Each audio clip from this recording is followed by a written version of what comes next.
আজকের যে বিষয়টি নিয়ে আলোচনা করব সেটা হলো মহড়া শেষ সেনা প্রধানের। প্রধানমন্ত্রী তেজগাঁও বিমানবন্দরে কিভাবে নামবেন, কোথায় যাবেন, কোথায় থাকবেন, সেই পুরো রিপোর্ট মোটামুটি ফাইনাল হয়ে গেছে। মোটামুটি এজন্যই বলছি যে কারণ এই রিপোর্টটি চলে গেছে ভারতের ন্যাশনাল সিকিউরিটি অ্যাডভাইজার অজিত ডোভালের কাছে। তিনি এটা পুরো পরীক্ষা করবেন, দেখবেন এবং তার সঙ্গে থাকবেন আরো কয়েকজন। পরে তাদের কথা বলছি, একে একে আলোচনার মধ্যে আসবো যখন, এবং সেখান থেকে এটা পাস হয়ে গেলে, অর্থাৎ তারা হ্যাঁ বললে, তখন পরবর্তী আর মহড়া নয়, পরের কাজগুলো হবে। আর যদি ততক্ষণে যদি মনে করা হয় যে কোনো জায়গাতে এই বিষয়টি নিয়ে কিছু পরিবর্তনের প্রয়োজন আছে, তখন সেইটাও করা হবে। এবং তারপরেই ভারতে যে দিল্লির লুটিয়েন্সে, যেখানে আমাদের বাংলাদেশের প্রধানমন্ত্রী শেখ হাসিনা রয়েছেন, তাকে সেখান থেকে নিয়ে যাওয়া হবে সেই অনুযায়ী এই রিপোর্টটা চূড়ান্ত হয়ে গেলে। গত শুক্রবার আফ্রিকার কঙ্গো সফর শেষে যে বাংলাদেশের সেনা প্রধান ওয়াকারুজ্জামান, জেনারেল ওয়াকারুজ্জামান, তিনি যথাবিধি শাহজালাল এয়ারপোর্টে না নেমে তিনি তেজগাঁওয়ের বিমানবন্দরে নেমেছিলেন। সেটা তার যেমন সুরক্ষা, সেই সুরক্ষাটা রাখা হয়েছিল, তৈরি হয়েছিল সেই রকম ভাবে এই সুরক্ষা বলয়ে এইভাবে বাংলাদেশের প্রধানমন্ত্রী শেখ হাসিনা তিনিও ফিরবেন। এবং মনে করা হয়েছে, ঠিক করা হয়েছে যে তিনি শাহজালাল এয়ারপোর্টে তিনি নামবেন না, তিনি নামবেন তেজগাঁও বিমানবন্দরে। তেজগাঁও বিমানবন্দরে নামার কি সুবিধাগুলো আছে সেগুলো দেখার জন্যই ওয়াকারুজ্জামান যে সেদিন তার নিজে যেমন সেখানে নেমেছিলেন, একদম চুপি চুপি সেখানে আসতে পেরেছিলেন, তার কি সুবিধাগুলো রয়েছে সেগুলো সেই দিনই কিন্তু সেগুলো ঠিক করা হয়ে গিয়েছিল, দেখা হয়ে গিয়েছিল। এখন যেটা, কেন শাহজালাল এয়ারপোর্ট ছেড়ে সেখানে যাওয়া হচ্ছে, নিশ্চয়ই এটা বোঝা গেছে শাহজালাল এয়ারপোর্টে প্রধান মানে ওয়াকারুজ্জামান জেনারেল সেদিন যদি নামতেন, তাহলে তার ওপরে কোনো কিছু একটা তার ওপরে একটা কোনো কিছু অ্যাটাক, আক্রমণ হতে পারতো। এমনও হতে পারতো তাকে বন্দি করা হতে পারতো, এমনও হতে পারতো তাকে সেখানে হত্যা করা হতে পারতো। মোটামুটি একটাই ব্যাপার হতো যে তাকে সেখানে নামাটা তিনি নিজেও অন্তত সেফ মনে করেননি, এবং সেফ মনে করেননি বলে তিনি তেজগাঁওতে নেমেছিলেন। তেজগাঁওয়ের সুবিধাটা কি? তেজগাঁও কোনো মানে বিজনেস, কোনো ব্যবসায়িক কোনো বিমানবন্দর নয়, সেখানে অন্য কোনো যাত্রীবাহী বিমান সেখানে নামে না। ওটা সম্পূর্ণভাবে ব্যবহৃত হয়, সেটা হচ্ছে আর্মি তাদের নিজেদের কাছে, আর্মির হেলিকপ্টার থাকে, আর্মির বিমান যেটা সেখানে থাকে, এই সব কাজের জন্যেই ওই বিমানবন্দর ব্যবহৃত হয়। ফলে ওখানে অন্য সেনাবাহিনীর বাইরে অন্য কারোর সেই বিমানবন্দরে তাদের কোনো এখতিয়ার নেই, তাদের প্রবেশের অধিকারও নেই। এবং এই জন্যেই সেদিন জেনারেল ওয়াকারুজ্জামান ওই বিমানবন্দরে এসে নেমেছিলেন।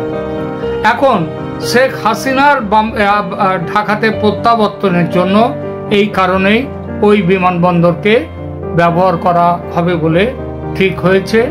এটা তার যে ওই সুবিধাগুলো আছে বিশেষ তার জন্য।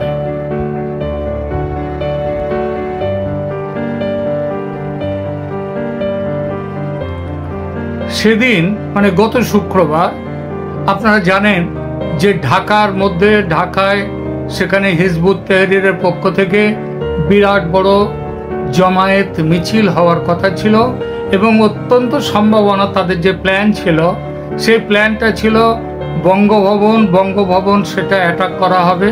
সেটা অ্যাটাক করে সেখান থেকে রাষ্ট্রপতি শাহাবুদ্দিন চুপ্পুকে পদত্যাগে বাধ্য করা হবে। এবং আরও যে ব্যাপারটা ছিল সেটা হচ্ছে জেনারেল ওয়াকারুজ্জামান সন্ধেবেলায় যখনই আসবেন, এদিকে রাষ্ট্রপতির কাছ থেকে নিয়ে তারা দেখিয়ে দেবে তখন যে রাষ্ট্রপতিকে দিয়ে জোর করে লিখিয়ে নেওয়া হবে যে তিনি সেনাপ্রধানকে বরখাস্ত করছেন। এটা রাষ্ট্রপতি চুপ্পুকে দিয়ে লিখিয়ে নিয়ে সেই অনুযায়ী অ্যাটাক করা হবে। যখনই ওয়াকারুজ্জামান এসে নামবেন ওখানটায় যে ঢাকার শাহজালাল বিমানবন্দরে, তাকেও গ্রেপ্তার করা হবে।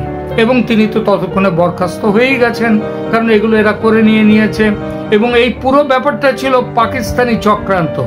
পাকিস্তানের আইএসআই নিয়ন্ত্রিত যে সেনা প্রধানরা, সেনা কর্তারা ওখানে আছে, যাদের নেতৃত্বে আছে ফৈজুর রহমান, যাদের নেতৃত্বে আছে, তাকে দিয়ে সমস্ত ব্যাপারগুলো ঠিক করা হয়ে গিয়েছিল।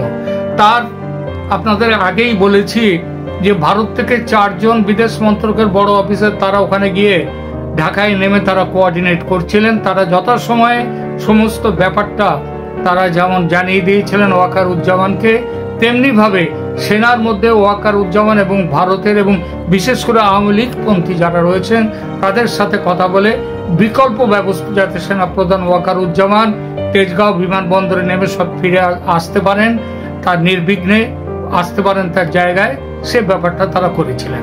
এখন এর ফলে হয়েছে কি, ওই যে আইএসআই নিয়ন্ত্রিত যে ফৈজুর রহমান অ্যান্ড কোম্পানি, তারা তাদের যে চক্রান্ত সেটা ধরা পড়ে গিয়েছিল। এবং ধরা পড়ার পর এখন কিন্তু কয়েদখানায় গিয়ে পৌঁছেছেন আমাদের সেই ফৈজুর রহমান এবং হিজবুতি আর যারা সেনার মধ্যে রয়েছেন একটু বড় দরের, মাঝারি দরের, তারা এখন কয়েদখানায়। এটা যে শুধু ওয়াকারুজ্জামানের, সেদিন যে শুধু ওয়াকারুজ্জামান যে ওই তেজগাঁও বিমানবন্দরে সেফ ল্যান্ডিং করেছিলেন সেটা নয়, এর আগামীতে শেখ হাসিনার সেফ ল্যান্ডিং কিভাবে হবে সেটাও কিন্তু মহড়া হয়ে গিয়েছিল সেই দিনে। কিভাবে দেশে ফিরবেন প্রধানমন্ত্রী হাসিনা, তার প্রত্যেকটা খুঁটিনাটি ছক করা হয়ে গেছে।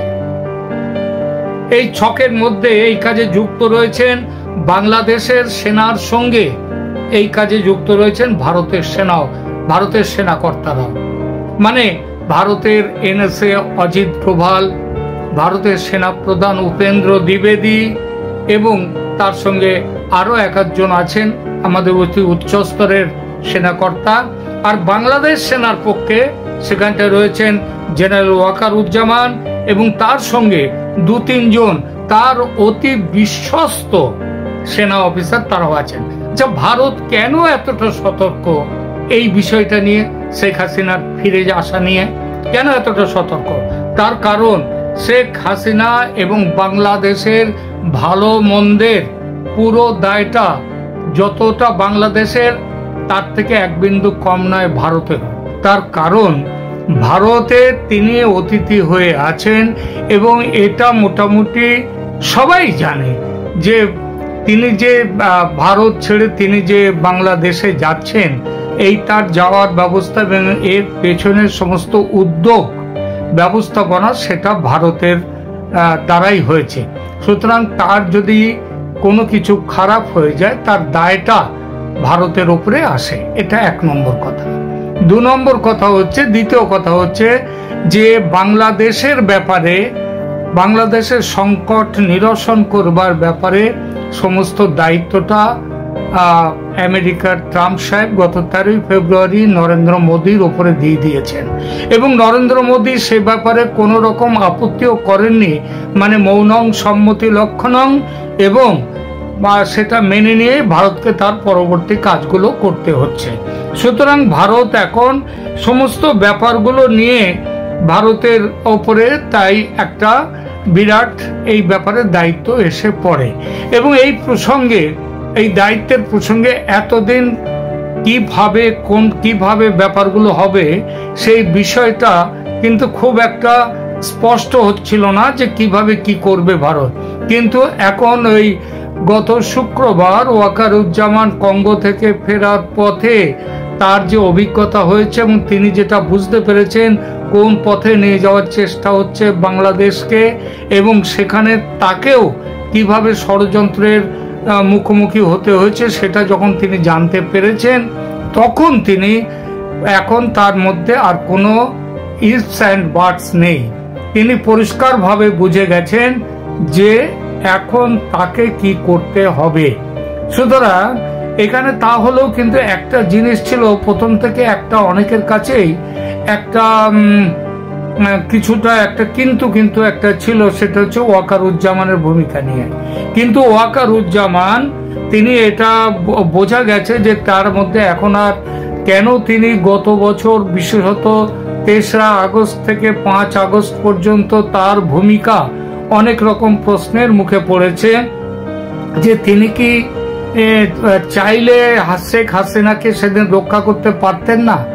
তিনি শেখ হাসিনাকে এই যে পাঠিয়ে দিলেন, ভারতে পাঠিয়ে দেয়া হলো, এটা না করে তিনি তো শেখ হাসিনাকে রক্ষা করবার জন্য সেনার যেটা কাজ সেই কাজটা তিনি করতে পারতেন। কিন্তু ব্যাপারটা হচ্ছে এখন মোটামুটি সবাই এই কথাটা বুঝে গেছে, জেনে গেছে যে ওয়াকারুজ্জামানের ওপর যে চাপ সৃষ্টি হয়েছিল, সেই চাপ সৃষ্টি করেছিল শুধু যে আমেরিকা করেছিল তা না, রাষ্ট্রসংঘের তরফ থেকে যে তার উপরে কত চাপ সৃষ্টি হয়েছিল, এবং আমেরিকার ধামাধরা যে পশ্চিমা দেশগুলো ছিল তারাও যে কিভাবে চাপ সৃষ্টি করেছিল সেনাবাহিনীর উপরে। তারা জয়েন্ট একটা মাস পিটিশন দিয়েছিল সেনা প্রধানকে, যেন ছাত্র জনতার উপরে কোনো রকম গুলি না করা হয়, তাদের বিরুদ্ধে অস্ত্র প্রয়োগ না করা হয়, এবং সেই চাপের কাছে তিনি মাথা নত করেছিলেন। এই খবরটা অনেক আগেই জানা হয়ে গেছে। আর সম্প্রতি ভলকার তুর্ক, যিনি হচ্ছেন জাতিসংঘের মানবাধিকার হাই কমিশনের দায়িত্বে যারা আছেন, যার প্রধান তিনি নিজে বিবিসির কাছে একটি সাক্ষাৎকারে বলেছেন যে, বিবিসির সাংবাদিক যখন তাকে প্রশ্ন করেছিলেন, আপনারা এই যে গাজায় এত ব্যাপার হচ্ছে, ইউক্রেনে এত কিছু হচ্ছে, আপনাদের ভূমিকা কি? আপনারা কি কোনো দেশে সেখানে যদি সাধারণ মানুষের ওপর কিংবা সেখানে যদি কোনো রকম এই ধরনের কি মানবাধিকারের হননকারী কোনো যদি ঘটনা ঘটে, আপনারা কি সেখানে কোনো রকম ব্যবস্থা কোথাও নিয়েছেন, নিতে পারেন? সেই ক্ষমতা কি আছে আপনাদের? এই প্রশ্নের উত্তরে ভলকার তুর্ক সেদিন বলেছিলেন, তিনি বাংলাদেশের উদাহরণ দিয়েছিলেন, আমি নিজে বলেছি, বাংলাদেশের সেনা প্রধানকে সাথে কথা বলেছি তাকে, যে আপনি যদি ছাত্র জনতার উপরে কোনো রকম ভাবে কোনো ব্যবস্থা নেন, তাদের বিরুদ্ধে অস্ত্র চালান যদি, তাহলে কিন্তু শান্তি মিশনে আপনাদের বাংলাদেশের যে সেনা আছে রাষ্ট্রসংঘে, তাদেরকে কিন্তু ফেরত দেয়া হবে, তাদেরকে ফেরত পাঠিয়ে দেওয়া হবে। এবং বাংলাদেশে এটা যদি হয় তাহলে সেনা প্রধানের উপর একটা বিরাট চাপ আসতো। সেই চাপের কাছে তিনি মাথা নত করেছেন, চাপের কাছে মাথা নত করে সেদিন তিনি করেছিলেন। এটা মোটামুটি বুঝে গিয়েছে, এটা বোঝা গেছে যে সেদিন তিনি কিন্তু স্বেচ্ছায় ওই যে অস্ত্র নামাতে বলেছিলেন অস্ত্র চালাবে না, তার পেছনে এইসব অনেক ঘটনা আছে। যাই হোক, এখন আর সেই ঘটনাগুলোকে এটা যে সেদিন চুপ করে থাকা সেনা প্রধান করেছিলেন, সেটা সম্পূর্ণ তার স্বেচ্ছায় নয়, তিনি বাধ্য হয়েছিলেন সেটা করতে। সুতরাং ভারত এখন মোটামুটি বুঝে গেছে যে সেনা প্রধানকে দিয়ে, সেনা প্রধানের সমস্ত ইফস অ্যান্ড বাটস, তার ভেতরে যত সংশয় সন্দেহ সবকিছু চলে গেছে, এবং এখন ওয়াকারুজ্জামানকে তাকে দিয়েই কাজ করতে হবে, তাহলে একটা যুদ্ধ এড়ানো যাবে। এবং একটা যুদ্ধটা তো কোনো ছেলে খেলা নয়, একটা যুদ্ধ হওয়া মানে সে দেশের মানুষ, সাধারণ মানুষ, তাদেরই ক্ষতি হয়, সুতরাং তাদের বিশাল ক্ষতি হয়। তা ভারত বাংলাদেশের ক্ষতি কোনোদিন করতে চায় না। এই জন্য যুদ্ধের ব্যাপারে যারা যে কথাই বলুক না কেন, যুদ্ধের ব্যাপারে ভারত কখনোই, যুদ্ধ করে যদি শেখ হাসিনাকে সেখানে নিয়ে গিয়ে বসাতে হতো, ভারত অনেক আগেই করতে পারতো, কিন্তু ভারত সেটা করেনি। ভারত এখন এইভাবে সেখানে শেখ হাসিনাকে প্রতিস্থাপন করবেন, নিয়ে যাবেন, ফিরিয়ে নিয়ে যাবেন, তার প্রত্যাবর্তন হবে। এবং এই পুরো কাজটা সেই জন্য ভারত এত গুরুত্ব দিয়ে এবং এত পুঙ্খানুপুঙ্খভাবে তার প্রত্যেকটা দিক বিচার করে তিনি ফিরে গেলে দেশের মানুষের কাছে কি ধরনের তারা মনে করবে, তাদের কি এফেক্ট হবে তাদের উপরে, তারা মেনে নেওয়ার জন্য কতটা কি করবে না করবে ইত্যাদি ব্যাপারগুলো, সেই ব্যাপারগুলো ভারত সবকিছু দেখেই তার করতে হচ্ছে।